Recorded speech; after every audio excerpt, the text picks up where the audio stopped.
exhaustion, weakness, dehydration, dizziness, memory loss, temporary blindness, and even death. These were some of the characteristics associated with hibernation sickness, a medical condition sometimes brought about upon one's release from their carbonite coffin. But what about the process itself? What was life like for those in suspended animation? Well, let's find out.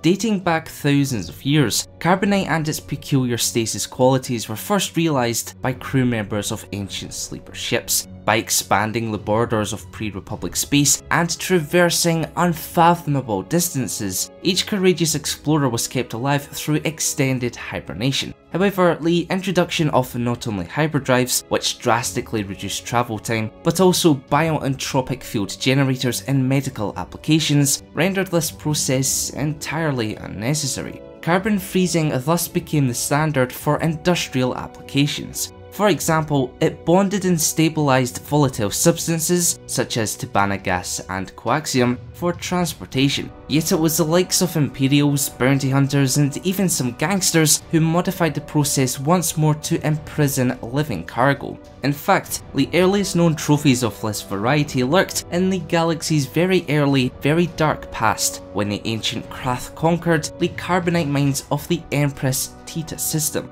Those subjected to the painful stasis were said to have felt a big, wide-awake nothing. In other words, those encased in carbonite were conscious the entire time, unable to move or, well, do anything. Either way you look at it, encasing a living person in carbonite was one of the galaxy's most horrific torture methods. You could even argue it was a fate worse than death. But what do you think? Would you rather face carbon freezing or fill the role of a rebel soldier trapped in a narrow corridor with Darth Vader? To me, both sound less than ideal. Anyway, let me know your answer by leaving a comment down below. If you've learned something new from today's video, be sure to leave a like. To help out the channel that little bit extra, please do consider pledging to our Patreon page. And for all things inside Star Wars, press that subscribe button and notification bell. Thanks for watching.